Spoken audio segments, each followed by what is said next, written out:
0, 1. Let's get Hello started. and welcome to Beyond Top 10 Tennis. My name is Dr. Ashley Berge and I'm your host. If you're not familiar with my work or would like to learn more about it, head on over to AM8 International, the first tennis lab of its kind worldwide that is centered on delivering top 10 tennis rankings and is 100% backed by science. I'm the author of 13 books behind multiple theories and have been an elite coach for over 19 years and work with athletes around the world. Europe, United States through to Australia. I'm also the world's leading authority in this space with my research coupled with my extensive coaching background, being responsible for landmark findings to deliver the next generation of play. With new foundations this season of my latest release, My Tennis Black Book, Federer, Nadal, Serena Djokovic. The 2025 season will deliver something new. So as always, buckle in and enjoy the ride. Thank you so much for joining us. First and foremost, a happy new year. If you've been with us for some time now, thank you so much. I hope you've enjoyed a little bit of a change of pace for that brief intro for the 2025 season. Would love your feedback. If you are new, welcome. Thank you so much for joining us.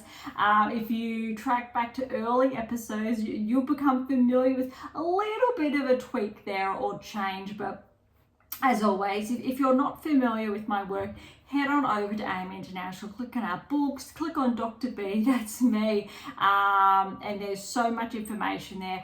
Obviously, along with Beyond Top 10 Tennis and our catalogue of episodes, if you'd like, with well over 100 now to date. And can you believe it?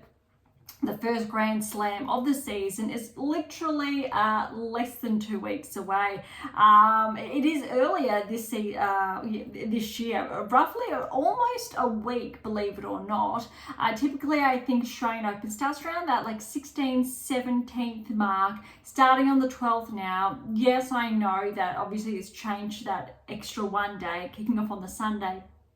But still, it's actually earlier. And if you're looking at the calendar for plays, it really doesn't leave much or as much time to prepare in contrast to, or in comparison to other Grand Slams, whether it's the French, Wimbledon, US Open. We know with the French, you've got literally probably 2 to 3 months to prepare.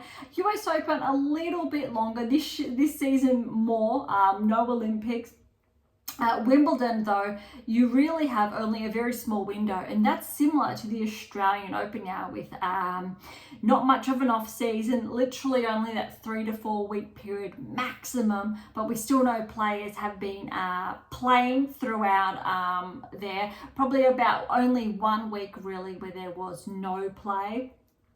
So really, the French Open has the biggest warm-up period, followed, I'd say, by the US Open. But really, by the end of the season, players are tiring if they haven't factored in periodization, which I will get to a bit more shortly.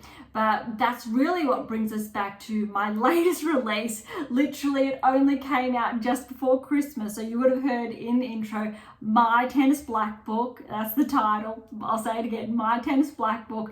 Federer, Nadal, Serena, Djokovic. Yes, in that order. So for those who are curious, it's in Grand Slam order. Obviously Federer, and then Nadal got more, and then Serena more, and then Djokovic, obviously. So it's really interesting. If you want to learn more about that, I did share a little bit more in last week's episode, but also in the coming weeks, I'm going to share even more about it, because if you do not have your hands on it yet, please do. If you have not read any of the books yet, and there's 13 there, this is the one to start with now, because it's going to walk you through it. It's rich with information, rich with data, really explained in more simple terms. Also, it incorporates review of the 2024 season to share key insights this season. So if you are a player on tour, it's absolutely fundamental to learn where potentially, if you're in the book, where you went wrong, where those mistakes were made, how to learn from them and build on them, why your ranking wasn't where it could be. For the players who tracked and really finished out on top, why that was the case, why we had a change in number ones, a couple of top 10 players. It's incredibly significant. I'm really proud of it because a couple of my more recent releases have had a lot of the data in there, and it's not everyone's cup of tea. But I'm very big on sharing the science so you can understand the truth behind that it really is all built on science opposed to opinion. Very subjective there. So you can understand the truth behind it, and if you implement key principles, properties, etc., this is actually what will happen. Very, very important. And there's so much more to that. So before I get sidetracked and carried away there, I will keep that in mind over the coming weeks, especially with the Australian Open just around the corner. But what's really interesting now, we know the season is underway. Last week, we reviewed the beginning of the United Cup, a couple of those early round matches, and more of the new release of the book, but we reviewed the matches or events really from that November period with a little bit of a hiatus over the late November, December period. But now 2025 is here, and so today we're going to look at United Cup, Brisbane, ASB Classics kicked off, Canberra's kicked off, then again we've got also Hong Kong across the board. So again, if you're not familiar, WTA Tour is here, ATP Tour is here, so you will see me interchange between these screens. There are no ranking updates, so it is we are in the middle or towards the end of a week. Next week there will be rankings that we will be able to discuss. Noteworthy, United Cup does not have any ranking points, so players who are partaking, you will not see a change or a positive change in their ranking, so to speak. Players in Brisbane, however, you will see. Very noteworthy, Sabalenka's playing, so she's potentially going to rack up more points. Swiatek is in United Cup, no points. Gorf, United Cup, so no points. Paolini as well, no points. And then Zhang is not playing, so that just rounds up the top five. Rybakina, Navarro, they're all in action, although Rybakina's United Cup, Navarro, Brisbane. As far as the men's are concerned, Djokovic we know is in Brisbane. A number of key players, but we also have a number of key players that are not. Zverev's in the United Cup as well. I'm just going to check out back over the rankings there because we know Sinner and Alcaraz, they're not in action. Fritz is in United Cup. Medvedev, I don't believe he is in action. Rudd is also in the United Cup. Rublev's in Hong Kong. Dimonor United Cup, and Dimitrov is in Brisbane. So as far as top 10s are concerned, it's a bit of a mix. I think United Cup is actually quite heavy as for the top 10, but a lot of those plays that could potentially track from the likes of Sabalenka to Djokovic will potentially pick up points, and we will review that next week. So it will be a little bit inaccurate as far as performances are concerned or results are concerned, but that will give those players a little bit of a kickstart potentially as far as the rankings are concerned at the very beginning of the season. So that's actually just a little bit of a reminder there, or that underscores the why. What's really important, however, is that we are going to be able to kick off this season with not just those results and rankings, key correlations, but talking back or referring back to my latest release, so My Tennis Black Book, Federer, Nadal, Serena Djokovic. Yes, that is the title. Is we know why and how, and again, courtesy of science, which players are more likely to track to follow similar trajectories potentially or not, and why not, or why they potentially would. Very exciting. We know, however, and what I did discuss this late last season, but also again in this new release, is again the periodization that I said I'd track back to shortly. Now, what's really important here is that we are going to see a lot of the top players not perform at their peak now. And you go, why? It's because they've been burnt out so much because they didn't say calculate their season accordingly.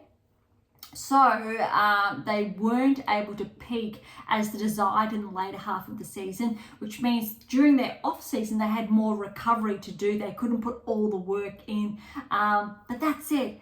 The amount of work you can put in that 3 to 4 week period is still very minimal when you're looking at the recovery period. So it really needs to be timed very carefully. But with the players who are lower ranked, let's say outside the top 100, they potentially weren't performing, weren't playing as much through, we'll say, January all the way through maybe October, or we'll say September. Then all of a sudden, some players started to play more and more, and then they found that momentum, and they've been able to then carry that through November, December, January, which is now. And that's why we're typically seeing that some players peak, and you're seeing, say, top like 120 players break into the top 100, break into the top 80, or upset top 10 players, upset top 20 players. However, they will burn out then because they are on and on and on. So for those players, even though they're getting the best wins potentially of their career now, which we know is very typical to happen, if they're not able to sustain or create that baseline, so again, I talk or refer to that in this new release, they will regress. So we know come February, March, April, there's going to be a significant drop. Last season, which is exciting, when you're looking at the likes of, say, a Paolini, she tracked all season, got that top 10 ranking, got ended the season top 5. Zhang entered the top 5 around the Australian Open or just after. Huge lull for 6 months. Then she found her form again. Olympic gold, and the rest is history. We know Sinner, really good all season, but he did have those highs and lows, predominantly within the middle half of the season. Alcaraz, he really played well, but we did see some drops throughout the season. Zverev, very consistent. Fritz, we know the story there. He finished the year very strong. And it's a really interesting discussion. But when we're looking at players potentially with those upsets, this is really important. Schneider, for example, started the 2024 season almost unheard of, just inside the top 100, I believe. Badosa, familiar name, former top 10 player, outstarted the season outside the top 100, around that 120-130 mark. Both Schneider and Badosa, even though we're familiar with one, not so familiar with the other, are both inside the 15, on the cusp of becoming barrier breakers, joining the top 10 within the next couple of weeks, potentially. But it's really interesting to see if they're going to be able to maintain that form in the next couple of weeks to reap those rewards, or potentially they'll have a slight regression. On the men's side, when you're looking at the likes of Tsitsipas, Paul, Rune, all just outside the top 10, so the 11, 12, 13 respectively, how they're going. And what's really interesting, we're going to talk about how Tsitsipas has been performing and how Rune performed early on. We haven't seen Paul in action the past couple of days or so far this year. Humbert as well. We know Hercax is at 16, then Mazzetti, Tifo in action as well. But it's a really, I think, important discussion to be had about how you've planned your season. And that's where my new release, My Tennis Black Book, Federer, Nadal, Serena Djokovic comes into play. Because for the first time ever, I've delivered, built, integrated in a planner for the entire season. Whether you use it this season, next, in the next 10 to come, is up to you. But it is built and designed off all of the work that has been done, and you have your very first planner of its kind to follow through all season. 48 weeks built in there, not 52, 48. So with those extra 4 weeks, you have integrated rest periods throughout.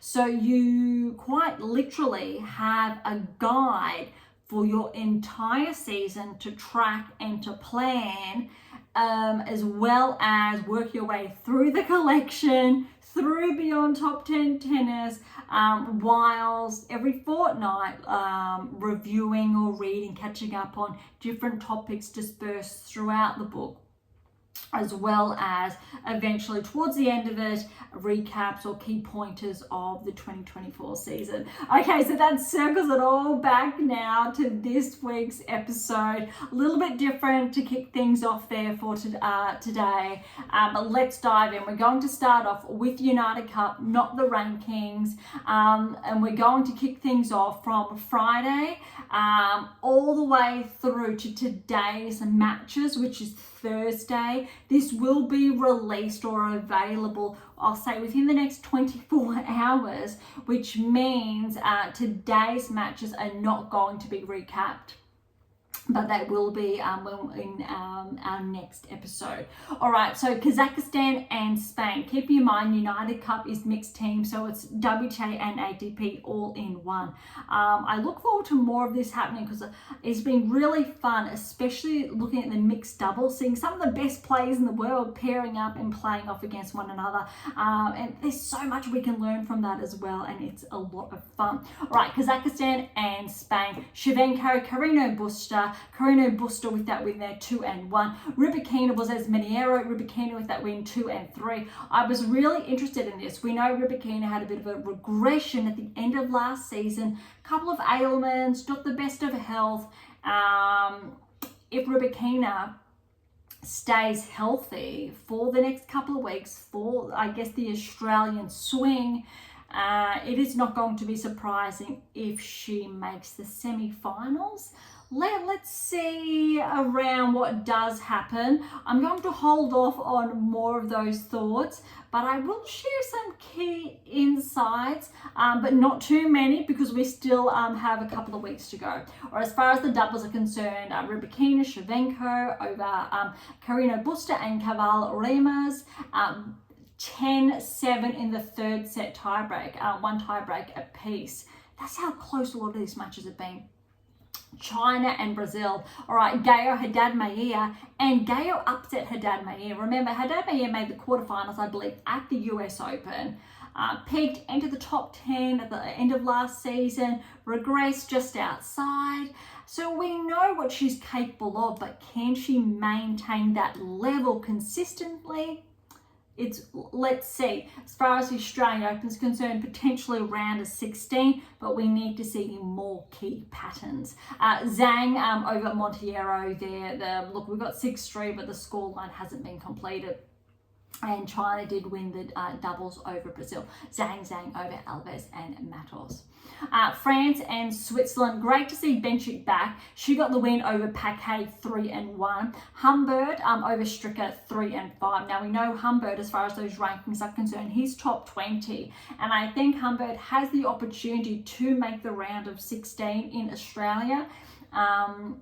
Let's see what's to come. Well, as far as the doubles are concerned, Switzerland did get the win over France there. Strickler and Benchik over Roger Vasselin and Lachimia. Canada and Croatia, great to see Vekic back. Look, Vekic and Fernandez, that was a really exciting match. I don't think the scoreline necessarily does do it justice, but Fernandez, very good win over Vekic, 4-3. Technically, however, Vekic is the higher ranked player. Fernandez, though, we know she's a US Open finalist a few years back. And she's really been able to maintain that form. She's had those peaks, she's had those regressions, but still hovered or maintained that top 30 range predominantly. And I think we're just waiting for that, a bit more of that in Fernandez's game. And I think when that does happen, she will be able to progress. A little bit more on that later. All right, Igor Elisame over Coric. Very, well, I was about to say very good win, but actually Coric did get the win over Igor Elisame, which is very, very impressive for Coric. Coric, I believe he used to be a few seasons ago, almost top 20. Hasn't been able to find that form again, but he's still, I think, a very good player and can cause those upsets. That was me flying my pen around.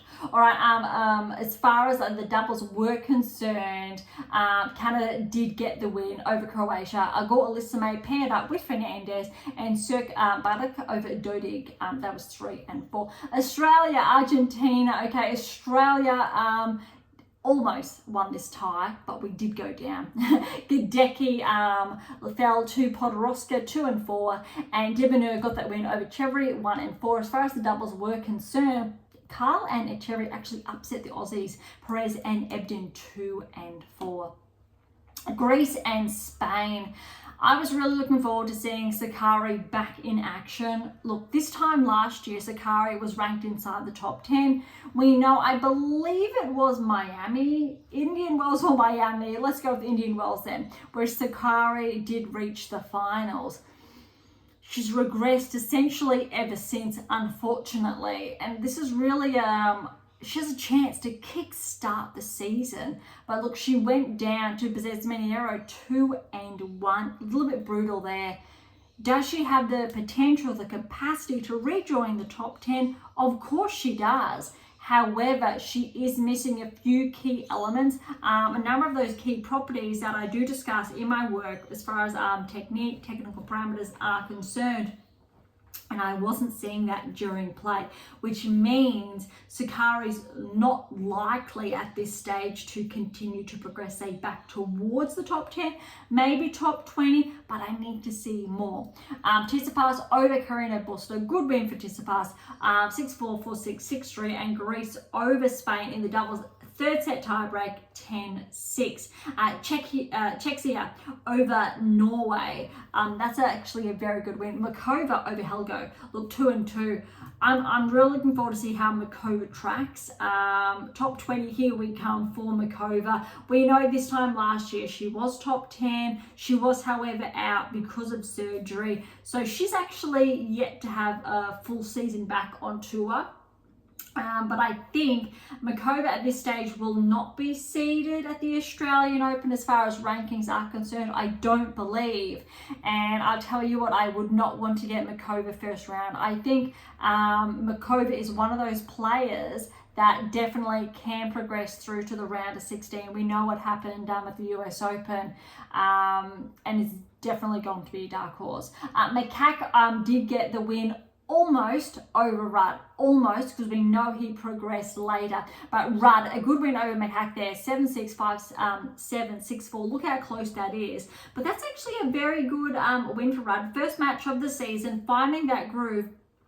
Makak is definitely on track to enter the top 20 definitely this season. It's really only a matter of time. Makak and Makova got the win over Djordjevic and Erecki, 4 and 4 in the doubles. Germany and Brazil. Haddad Maia fell to Seidman. Look, Seidman, she's around 80 in the world, and she sometimes keeps going from strength to strength over the past season. She has been a little bit sporadic, but oh my goodness, we know how good she is in doubles, but she just beat a former, I think, was it quarterfinals that Admir made at US Open, for former top 10 player Seidman. She really can, I think, perform exceptionally well on these stages, and definitely can pull off those wins. So really good win there for Seidman. That was 6-3, 1-6, 6-4. Zverev over Monteiro, 4 and 4. That's actually relatively close there. Germany did get the win over Brazil, 7-6, 6-4. Italy and Switzerland now. Caboli, good win over Strickler, noteworthy. Caboli, I think, is definitely a player to watch. Just watching him in action, Caboli does have the capacity to, I think, potentially finish the year, if not inside the top 30, potentially track towards the top 20 if he continues to create a new baseline, and more. Again, as touched on in my latest release in my Tennis Black Book. Federer, Nadal, Serena Djokovic, Paolini, Bencic.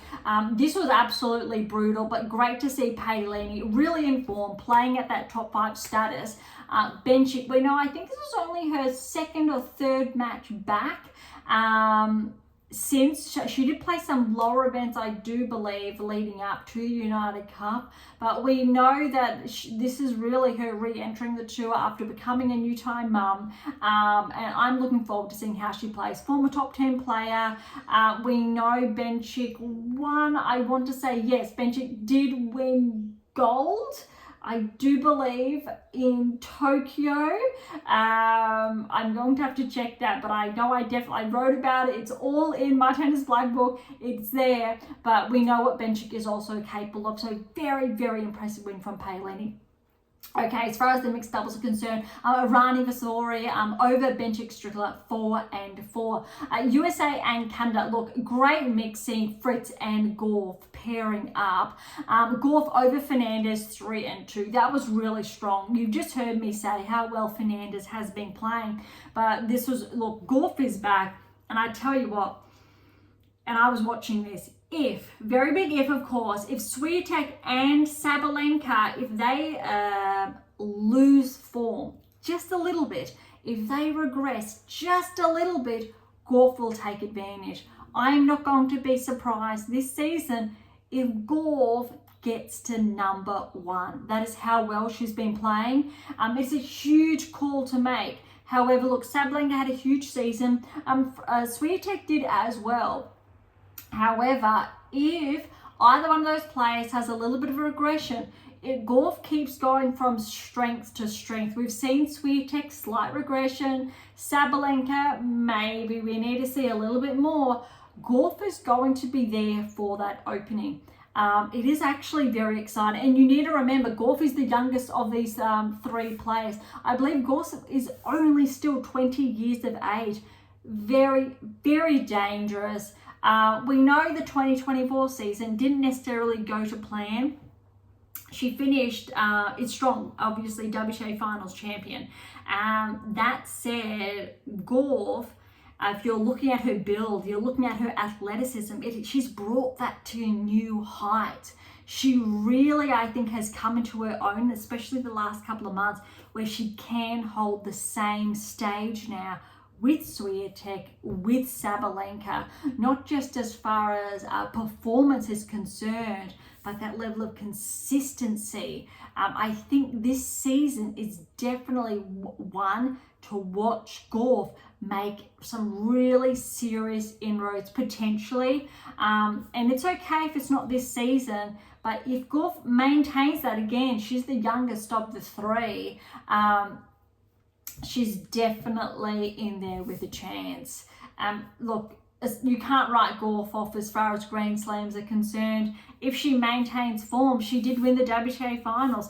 Potentially, could she make the Australian Open Finals and claim her second Grand Slam? Absolutely. And I think that's a really interesting point, and we will touch on that in the weeks to come. But Gauff's been playing very, very well. Look, Swiatek's been playing exceptional as well. I'd love USA and Poland to face off in the finals, purely to see them and to look at their levels. But then I love Italy in there as well, to look at whether it is Swiatek, Gauff playing off against Paolini. I want to see Fritz as well play against, say, Hercax, how they're leveling up, because normally we don't get the opportunity to see top 10 players or top 5 players against one another, or even top 15. Hercax, former top 10, we know he regressed purely because he had to take time off. But normally we don't get to see this unless it's in the later rounds of tournaments of Grand Slams. So that's why big fan of the United Cup. All right, USA Canada scoreline. So I just touched on Gauff with the win over Fernandez 3-2. Fritz over Agor Elisame. Look how close this score is, 6-4, 5-7, 3-6. Fritz and Gauff got the win over Agor Elisame and Fernandez. Look, 7-6, 7-5. How close that is. And Team USA, obviously two top 10, two top 5 ranked players. Fernandez and Agor Elisame, we'll say top 30 players there. It's a really good tie. All right, Great Britain, Argentina. Balta got the win over Podoroska 2-3. Harris fell to Echeverry 3-6, 6-3, 6-2 to Echeverry. And as far as the mix were concerned, Great Britain did get the win over Argentina. So Balta, Broome, Carl Echeverry 7-6, 7-5. Okay, we are getting there. Greece and Kazakhstan. Tsitsipas, he lost, so he fell to Shevchenko. Shevchenko played very well. Little bit of a warning sign there. We need Tsitsipas to pick that back up if he's looking at re-entering the top 10 this season. 6-4, 7-6 to Shevchenko. Sakari, Rybakina, I was all in for this. Rybakina with that win over Sakari 4-3. However, it's good to see it was a closer scoreline, but definitely I think that places Rybakina with that edge, especially leading up to the Australian Open. And again, if Kazakhstan played Poland or Team USA, would be a lot of fun as well to see how those levels are again, how top 10 players are leveling up against one another, not in a Grand Slam environment or finals. Okay, as far as the mix is concerned, Kazakhstan got the win over Greece. I apologize for the mispronunciation here. Kulaman Eva Nedovayesov over Tsitsipas and Papma Kale 2-6, 6-3, 10-6 in that tie break. All right, Poland and Norway. Hopefully you did see that replay in the mix of Swiatek and Rudd going down the line. That was a really good point. If not, head on over to WTA ATP sites respectively. There's a good video there. Swiatek over Helgo there. That was brutal. I think that was 6-1, 6-1 or 2 there. They're not giving me a complete scoreline for that second set. Hurkacz and Rudd, this was actually a very good match. Rudd, he really did show why he's still inside the top 10 in with a shot, I think, of at least making potentially the quarterfinals in Australia. Hurkacz, though, he still held his own, 7-5, 6-3. As far as the mix were concerned, Poland did get out on top. Swiatek and Zelensky over Ikeri and Rudd, 6-3, blank and 10-8. I'm giving that blank because for some reason WTA Tour's website of the United Cup is showing a couple of those blanks in those sets. All right, China and Germany. We've got Zhang and Zverev. Zverev with the win in 3 sets. We've got another blank there, but that third set to Zverev was 6-2. Seidman fell to Gayo. Very good win for Gayo there, 6-1, 3-6, 6-3. And Germany got the win over China in the mix. Zverev and Seidman paired up over Zhang and Zhang, 6-2, 7-6. Italy and France. All right, so Caboli, a very good win over Humbert. So you heard what I said earlier, a short time ago. Caboli is one of those players to watch. Humbert, look, we know he's top 20, 3-6, 7-6, 6-2 to Caboli. Caboli, I think, is a little bit of those dark horses for the Australian Open. Could potentially cause an upset in those earlier 1-2 rounds, especially if he's faced up against a seed. All right, Paolini and Paquet. This was a little bit brutal. I think it was 1 and 2, another blank there. All right, as far as the mix were concerned, Italy did get the win over France, 6-3, 7-6. Irani, Vavosuri over Lechema and Roger Vasselin. All right, we are getting there. USA and Croatia was the next tie. Fritz over Koric, 3-2. Gauff over Vekic, 4-2. Look, this was a really exciting match. I think Vekic, she really has been showing that level of play that got her to the semi-final, say, of Wimbledon, that got her all the way to silver, right, at the Olympics. And I think I'm all in to see how Bekic tracks in Australia. If it's a round of 16, if it's a quarterfinals, or if it's an early round loss. Let's see how she continues to perform. I would like to see a couple more of those matches. But again, I definitely think Bekic is in with a shot to make the round of 16 if she maintains this level and edges it or nudges it a little bit further. Fritz and Golf then got the win over Croatia in the doubles over Dodig and Marcinko, 2 and 3. Poland and Czechia, this was really fun to watch because look, one, Makak got the win over Hurkacz, and again, Makak, he's tracking. He is one of those players to watch this season. I cannot stress that enough, and I'm saying this now at the very, very beginning of the season. Over Hurkacz, 7-5, 3-6, 6-4. That's huge. Hurkacz still has the capacity to play like a top 10 player, so very good win for Makak. Swiatek over Makova, 3 and 4. That scoreline actually was definitely closer than that suggests, because that was a really huge match. Swiatek, she really, I'll say, was switched on. Makova was really just one too many. And I say that in all respect because to Swiatek, that Makova just had a few more errors in contrast to Swiatek. Swiatek was smooth. I was seeing the changes I was seeing.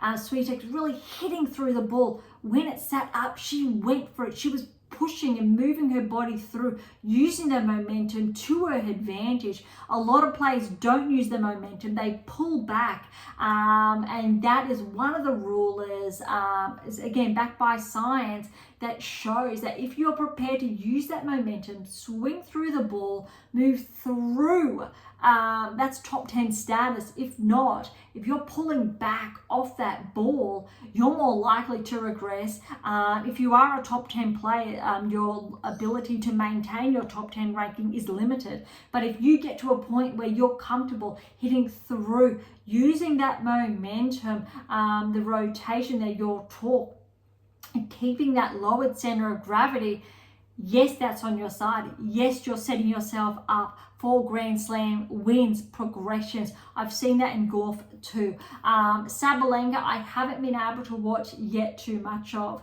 but I'm seeing that in a number of players inside the top 10, but those not. So that's why we're looking at those who are going to track. And yes, I've seen that in Makak, and that's what impresses me so much about him.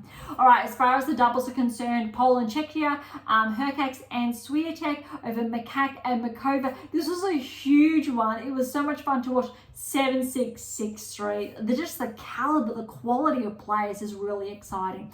All right, so the last match, sorry, there's two more.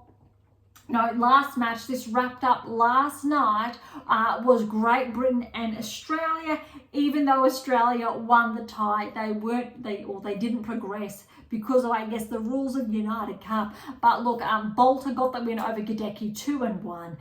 Dimonor over Harris, 2-1. But as far as the doubles are concerned, Gadecki and Dimonor paired up. They got the win over Nichols and Broome, 6-3, 7-6. But I think Australia was only allowed to lose 4 games if they were to progress. But as you could see with the scoreline, since Great Britain won more games, I think they were the ones to progress. But we will have a look at that, or the progressions, when we head on over to the ATP shortly. So we'll hold off there. All right, that was a lot. Let's head on over to the Brisbane International, a little bit of a reprieve from the United Cup before we have a look at what's in store over the next couple of days.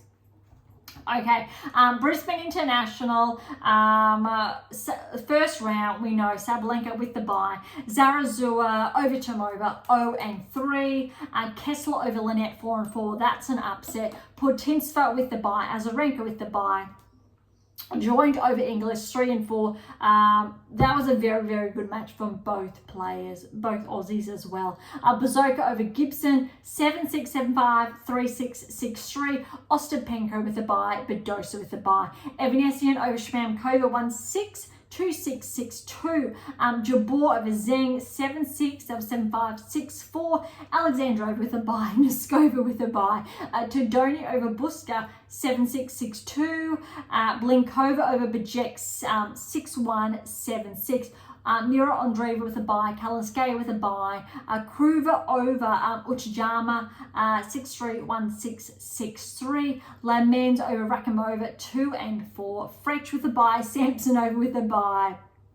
We've got Kudermetova over Wang 1-3. Noteworthy, we do have, I believe, 2 Kudermetovas in the draw because Stearns got the win over Kudermetova 2-3. But I'm just wanting to check who's who here. Yes. So,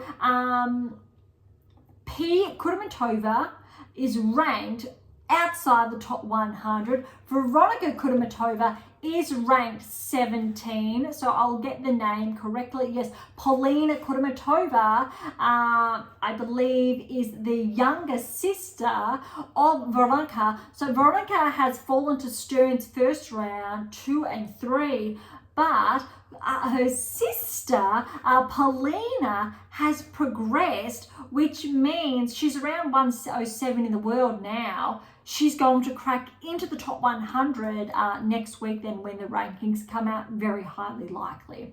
Okay, that was a lot. Kazakina with a bye, Sinead with a bye, Kalinina with a win over Wang.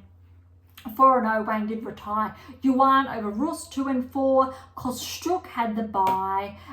We've got Podotova over Bogdan in 3. Bogdan did retire in the 3rd. Birrell over Holland. This is really exciting. This was a 3-set match. 3-6, 7-5, 6-2. And just because I'm curious, Hon is 167 in the world, and I believe Birrell's around that 113 mark. And we'll get to that shortly. Navarro with a bye first round. All right, this is where it gets really interesting because I was glued to most of these matches. Sabalenka over Zarazua, 6-4, 6-love. I'm looking forward to her next match because Putintseva got the win over Kessler, 2-5, which means in the 2nd, 3rd round, but really it's round of 16, Sabalenka is going to play Putintseva. That is going to be a very, very, I think, good test to see how both of these players are tracking. But I think a good test for Sabalenka and her form against Putintseva. Okay. Next, we had Azarenka and Joint, 2nd round, but really round of 32. This match was so close. Look, Joint, we know she's an Aussie. She's ranked 116 in the world. I believe she's 18 years of age, was planning on playing college tennis, did commit. NCAA, all of that. You heard me talk about it previously. Those who are not familiar, once upon a time, a long time ago, I played in the NCAA. Big fan of it. Not a big fan of not being able to accept prize money. And I was reading an article the other day where it's almost tennis players get penalized from that perspective, where you have the NBA or basketball or NFL players have huge contracts in different ways. So it's a little bit conflicting, I think. And again, we're in 2025. So that's a rule I hope that does change, so players don't get penalized for hard work and performing really well. But Joint, look, she played exceptional against Azarenka, this close to getting the win. In all fairness, she got that 1st set tiebreak off Sabalenka. That was 7-5. I believe she was up 6-1 in that tiebreak. Azarenka came back, I think, and then Joint got it. I think it was 7-5. But Azarenka, she did try. Joint played huge. 2nd set, Azarenka did run away with 6-2. 3rd set, Joint found her rhythm again. However, Azarenka was a little bit too good, 6-4. But definitely, maybe making the 2nd round here could push Joint inside the top 100 almost. I don't think it's going to be enough, but this is a 500 event, so it could be. But that was a really impressive win. Okay, Azarenka will play Boskova next, who upset Ostapenko 7-6, 6-4, and that tiebreak was 7-love.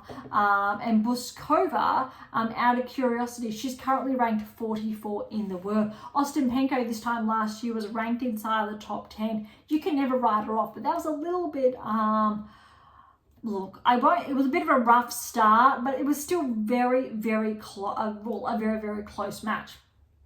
Okay, so Azarenka and Boskova, that is going to be very interesting. Although if Ostapenko did progress through, that would be a bit of a blockbuster. All right, next we had Badosa and Evesian. Obviously, Badosa was favoured here, but Evesian, she came out with the win 6-3, 1-6, 6-2. So we can't say too much as far as I think Badosa's form is concerned, with just that one match under her belt. I'm not sure if she's playing any of the 2 events next week.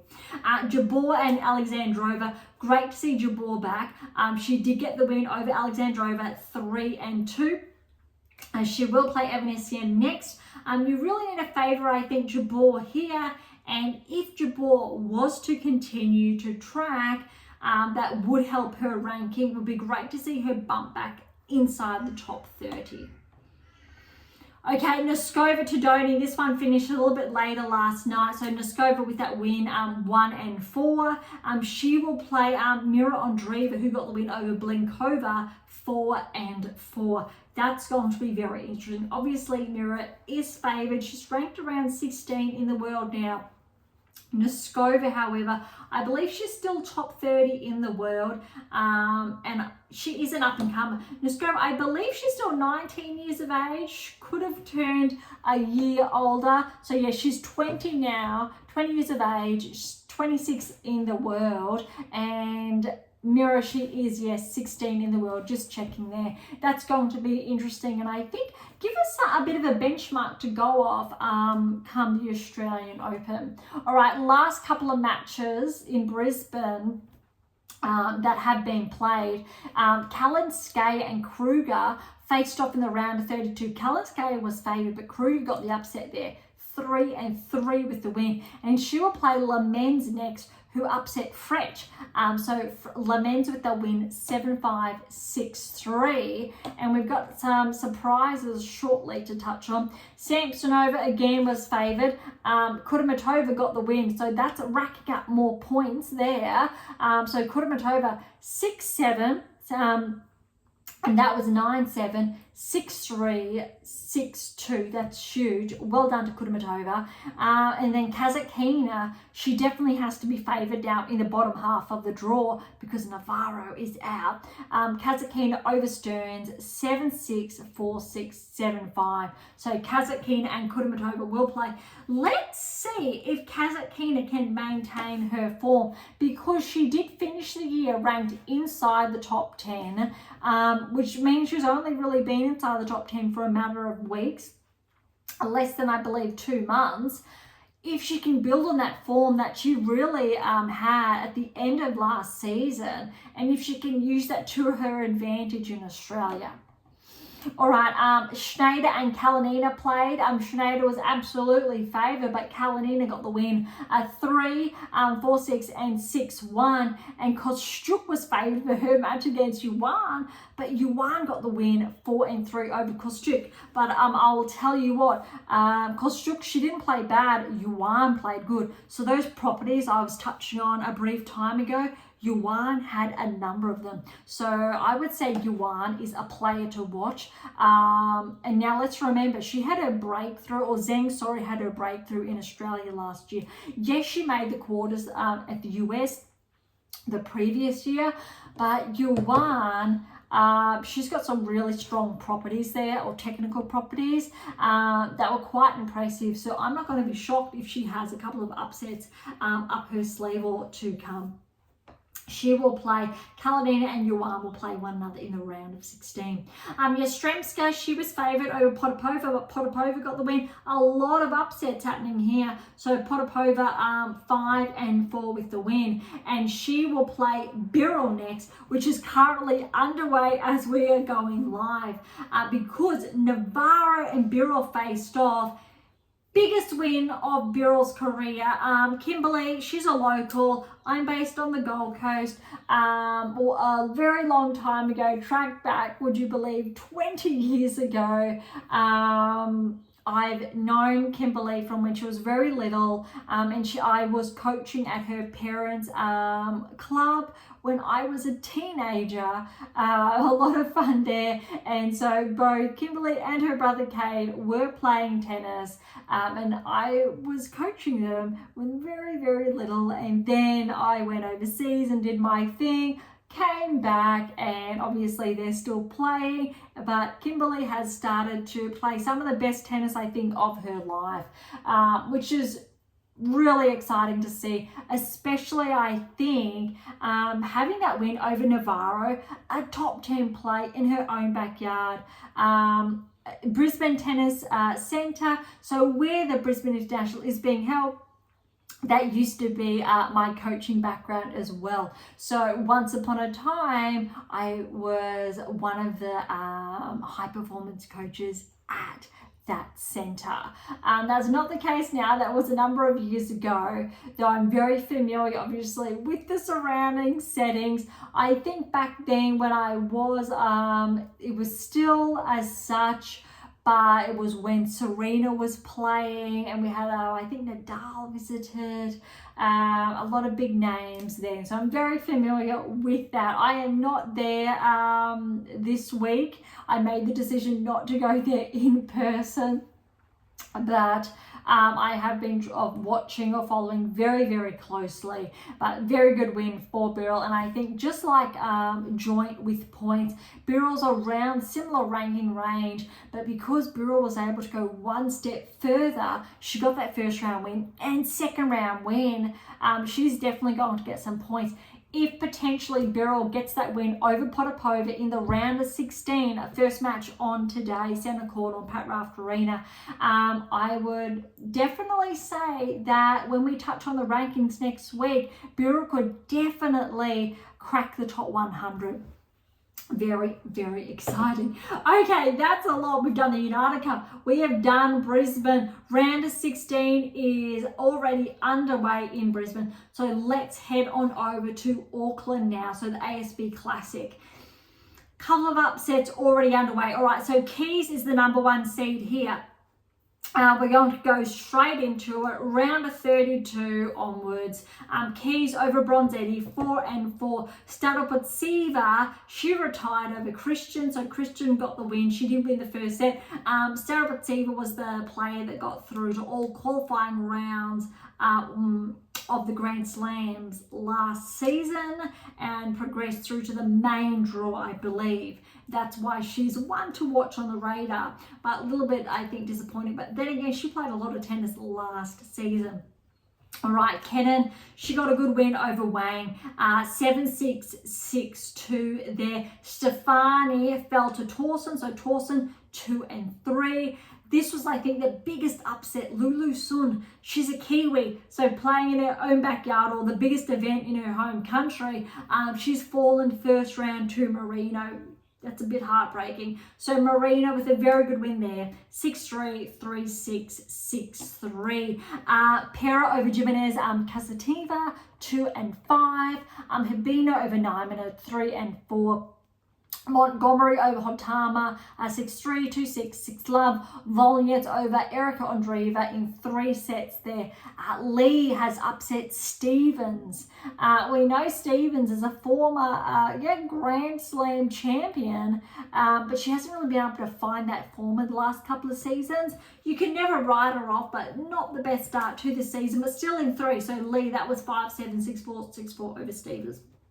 Minen over Frinsman 4-0. Parks over Anisimova. This is an upset, 3 sets, 2-6, 6-2, 6-3. However, Parks did finish the year on a high. I believe I touched on last episode that Parks did win a title of the season. So Parks is going from strength to strength. Potentially, Parks could make some upsets in those initial rounds in Australia. That's not going to be surprising if Parks gets to, say, the 3rd round. All right, Osaka over Glushko 4-4. Great to see Osaka back. I definitely think Osaka's dangerous and has to be favoured here along with Keys. Grabo over Romeo Gormaz in 3 sets. Baptiste over Jamakova straight sets. And Berge over Yang straight sets, or 3-3. Raducanu is missing. I believe she did have to withdraw last minute. Picked up, unfortunately, another injury. More on that again in my latest release, My Tennis Black Book, Federer, Nadal, Serena Djokovic, because there's a lot on mitigating injuries, how to protect your body, how to still reach that next peak performance. And it doesn't need to come, say, at the expense of developing an injury. All right, let's have a look at the round of 16 results. Not all of them have been done, but a couple of them, or a number of them, have been completed. We've got Keys over Christian, round of 16, 2-1. Must have been a retirement there. All right, Towson got the win over Kennan. Towson is seeded, however. Look at this scoreline. 4-6, 7-6, 7-6, and that was 9-7, 7-3 as far as the tie breaks are concerned. Pera over Marino, 7-6, 6-4. Hibito and Montgomery still have to play. Volnets over Lee, 4-3. Minen and Parks need to play. Osaka got the win over Graba, 5-3. Baptiste and Berge have to play. So great to see. We've got Towson already through to the quarters. Pera's through to the quarters, Volnets through to the quarters, and Osaka is through to the quarters. Noteworthy is Keys still has to play, but Keys and Osaka are at the respective top and bottoms of the draw, and that's going to be really interesting to see how Auckland plays out. If I think Osaka can play well in Auckland, not only will it help her ranking, but it really would put her in a good position in Australia. Again, I'm not going to be surprised if Osaka makes the round of 16 in Australia or the Australian Open.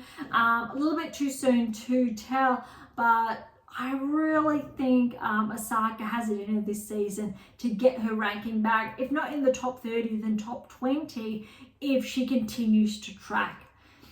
All right, there's a smaller event underway in Canberra. It's just a 125. We're going to go across that really quickly. Perez Diaz is the #1 seed. We've got Kovanic there, Agalfi, Sniger, Shelikema, Martic, Zakharova, Syra, Ito, Fidel, Canberra, Jackie Moe, Semastaja, Stasuk, and Preston and Bondar is the 2nd seed. Without going through all of the matches, I'm going to note that Perez Diaz, #1 seed, she's made it through to the quarterfinals. 2nd round win over Sato, and a 3rd round or quarterfinal win over Selikamateva to make the semi-finals. Next, we've got Galfi, got the win over Sniger, fell to Selikamateva, and Selmakiva was the player that Perez Diaz got the win over in the quarterfinals. A little bit different take here. Okay, Zakharova was the 3rd seed, lost in the 1st round. Hull progressed, but then Hull fell to Stovanic, and Stovanic is going to play Ito in the quarterfinal. Sasnovich got 1st round win, fell to Ito in the round of 16. Ito will play Stovanic in the quarterfinals. So Askew got the win. She fell then to Wee in the round of 16. Wee and Walter will play in the quarterfinals.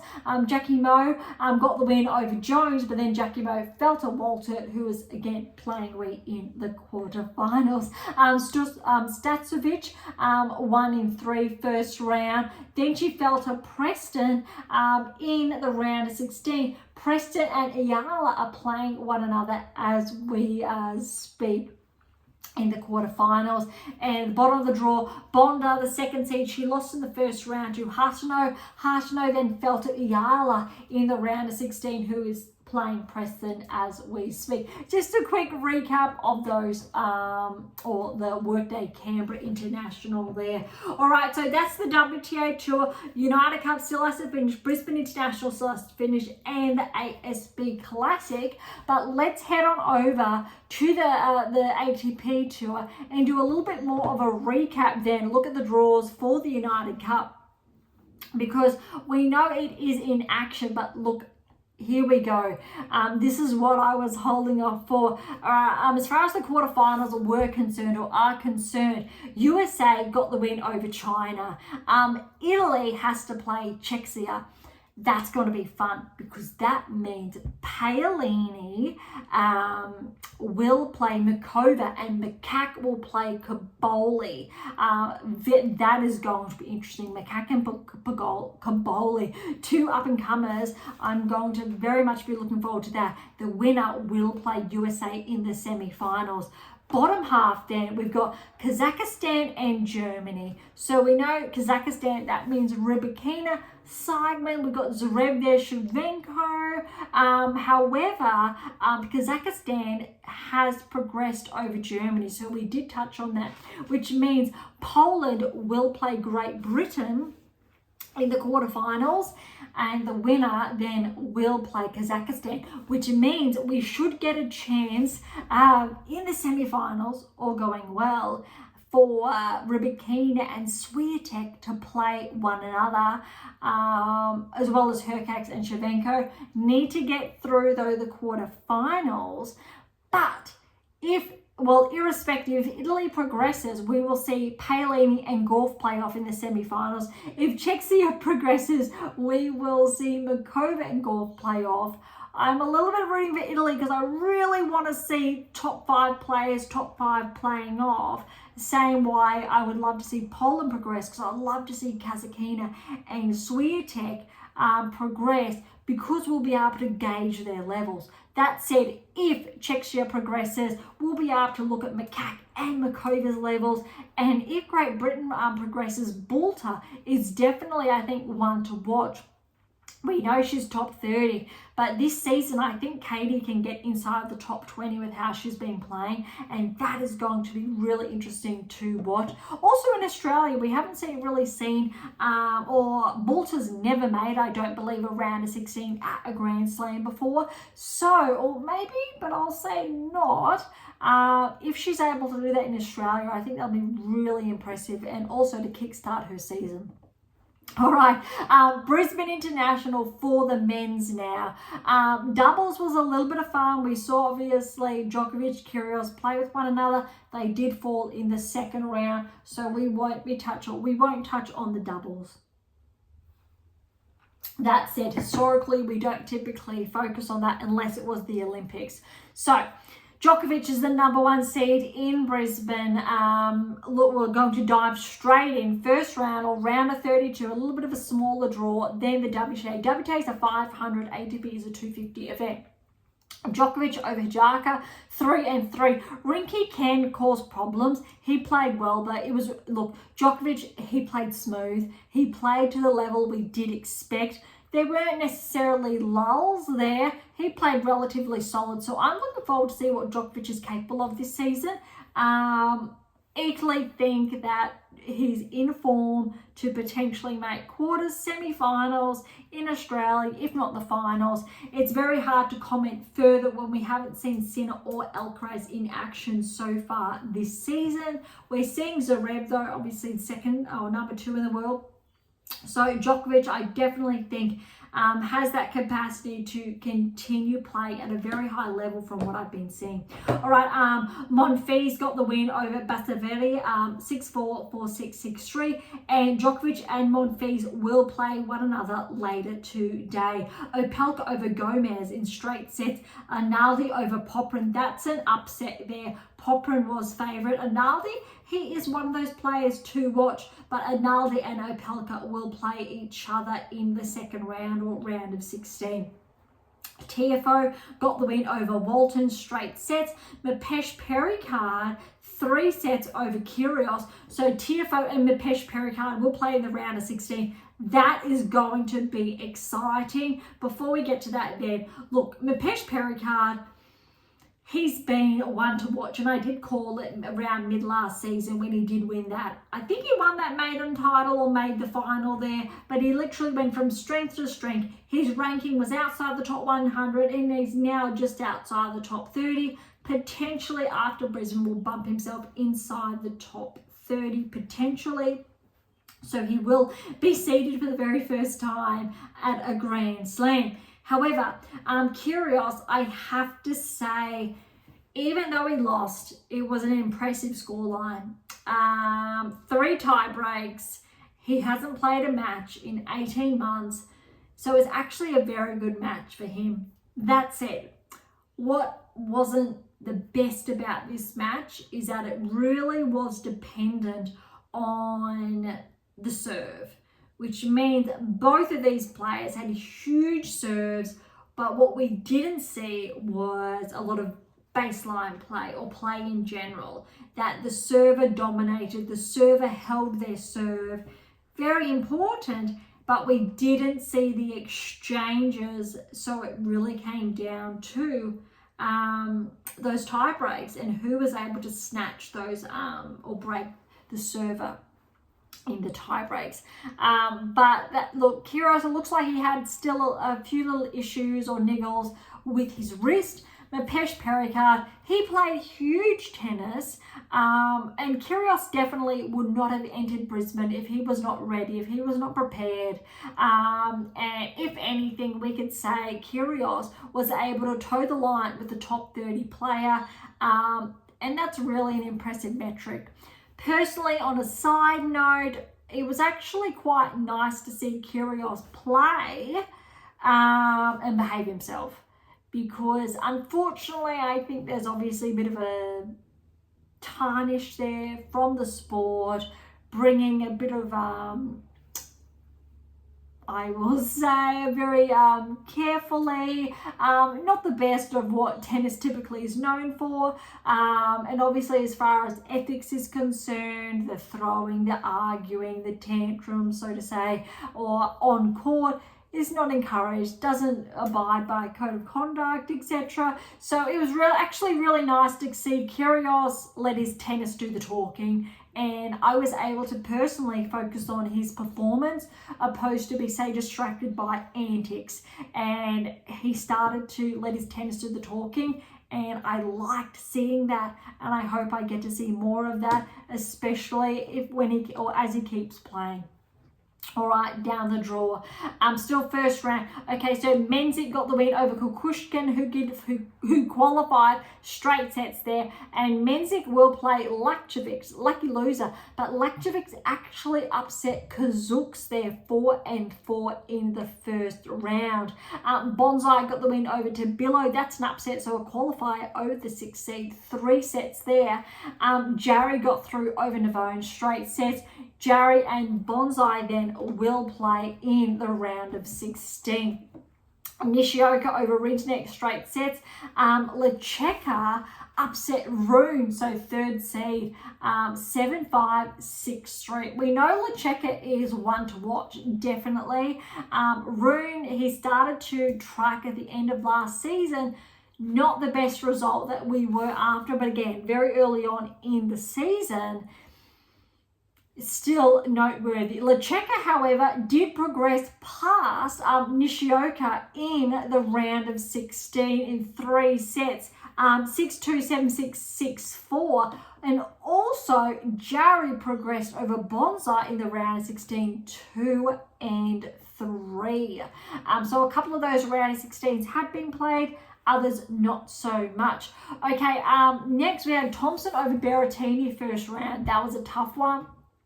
Very fun though. 3-6, 6-3, 6-4 to Thompson. We know Thompson's been going from strength to strength. He's at an all-time rankings high. He's playing some of the best tennis of his life. And so he's tracked through to the round of 16 there.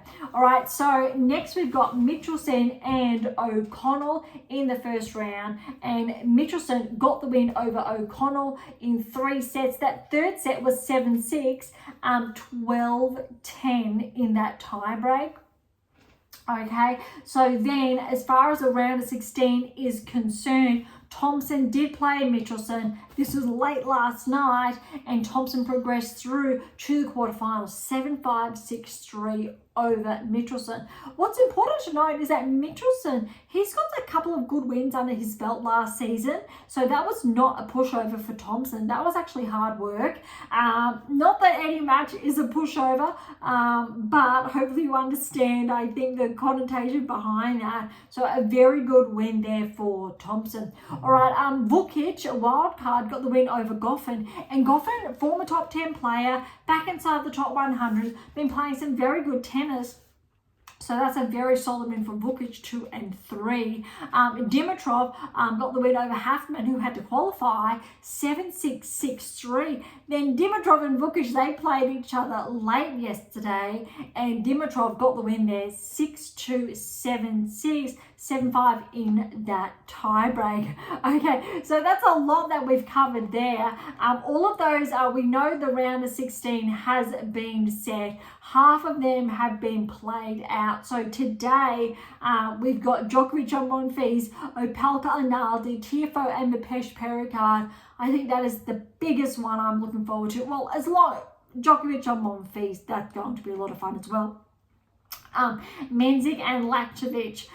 The other ones have been set. So as far as the quarterfinals are concerned, for the bottom half of the draw, Jari and Lecheka will play for a spot in the semi-finals, and Thompson and Dimitrov will play for a spot in the semi-finals. So I think when we're looking as far as the draw is concerned, Djokovic and Analdi are probably more likely favoured. Tiafoe and Menzies as far as rankings are concerned, but there's definitely Mapesh Pericard. He played some huge tennis, and I'm looking forward to that match. Monfils, who knows, but that's going to be, I think, a very good test for Djokovic nonetheless. All right, let's head on over now to Hong Kong. All right, so the number 1 seed in Hong Kong is Rublev. And so he had a bye first round, Kakanakov 3rd seed with the bye. And then we also had Phil's 4th seed with the bye, and Mazzetti the 2nd seed with the bye. All right, so first round matches, round of 32. We had Marizan over Soufflin, 6-1, 7-6. Shang over Wong, 7-6, 6-4. Martinez over Passari, a qualifier, 4-4.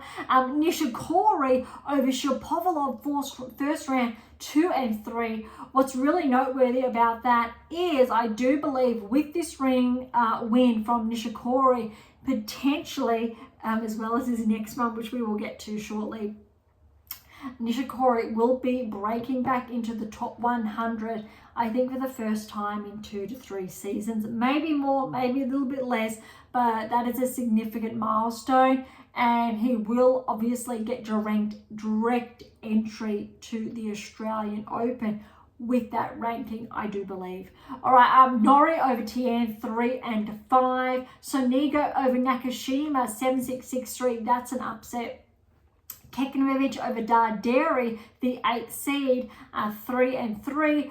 Muller over Hustler, a qualifier in 3 sets. Berge over Monroe Canas, straight sets. Borges, the 5th seed, over Boo in 3. And Munar over David Fekina in 3. Diallo, the qualifier, 3-set win over Carabella's Bayina. That is significant. All right, on to the round of 16. We've got the seeds in action. Only a couple of these matches, however, have been played out. We'll say a 50-50. Rublev will play Barazov later today. Shang and Martinez will play each other later today. And the winners will play each other in the quarterfinals. Okay, Kakanakov and Nishikori played one another. And Nishikori came out with the win in 3 sets, That's significant, and that is why Nishikori is going to be welcomed back into the top 100. Great news for Nishikori. Nori got the win over Sanigo in 3, so Nishikori and Nori will play one another in the quarterfinals. All right, as we go down, Kekmich and Muller. Muller got the win over Kekmich in 3. Check out this scoreline: 5-7, 7-6, 8-6, 7-6, 12-10. Wow. Fils over Berge, straight set. So Muller and Fils will play each other for a place in the semi-finals.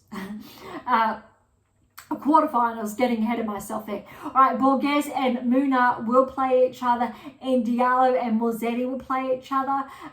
If Morzetti and Borges get through, they then will play each other in the quarterfinals. So we've only got half of the quarters set. So we will touch on the rest of those results in next week's episode. So we've got the Hong Kong draw to catch up on when we come back next week. The rest of the Brisbane, so we know Brisbane as far as the ATP Tour is concerned, we have the round of 16 onwards to be played out. Well, we've still got some round of 16, then quarterfinals onwards. United Cup, we know some or half of the quarterfinals have been underway, so we've got the other half of the quarters to play out, and then we will touch on the semi-finals and the finals over on the WTA Tour. Then, as far as Brisbane's concerned, we've got the round of 16 that is being played out or today, or the rest of them, those matches. No, that was played out yesterday, the round of 16, even though second round. So, no, it's correct. Round of 16. Round of 16 is underway as we speak today. So round of 16 onwards, we will touch on then next episode. And when we go to Auckland, we know that the round of 16, we've still got some of those matches, then the quarters to report on. And as far as Canberra's concerned, we have the quarterfinals predominantly still need to be played out. We're really going to focus on, I think, United Cup and Brisbane because of those points. But I think also then in Auckland, Keys, Osaka, if they live up to those rankings, that's going to be, I think, really noteworthy and interesting. Okay, longer than anticipated today. Very big episode, but to kick off the new year. So again, Happy New Year. And here's to a really exciting, successful, prosperous, all of those wonderful, I think, words for the 2025 season, obviously for both the WTA ATP Tours, all the players out there, but also for yourself personally, all the wonderful things. From my family to yours, I wish you the absolute best. But again, if anything for this season, please get your hands on my tennis black book. Federer, Nadal, Serena Djokovic. And I will in the coming weeks have a copy right in front of me to be able to show you and share with you. Although all those other books in the background are those original copies with my prior or previous releases. All right, so thank you so much for listening. To grab your copy of my new release, My Tennis Black Book, Federer, Nadal, Serena Djokovic, you can find it on AM8 International, Amazon, so irrespective of where you are based in the world. For any comments or questions, head to AM8 International or topic thread to leave comments, or head on over directly to YouTube and Spotify to interact with Beyond Top 10 Tennis, or to catch up on our blog, or to sign up to my newsletter. All links are in the episode notes, as well as how to access Pink Octopus books and Spruik, a little bit of fun. If you enjoyed today's episode, please subscribe, like, share, and do all of the above. Beyond Top 10 Tennis exists for you, so please consider sharing us with those you know near and far. And if you're serious about heading towards a top 10 ranking, or want to know what you're missing to secure that maiden Grand Slam or more, don't be shy and come and say hi. Okay, on that note, thank you so much for listening. I am so incredibly grateful. I'm your host, Dr. Ashley Morgan Berge, and this is Beyond Top 10 Tennis.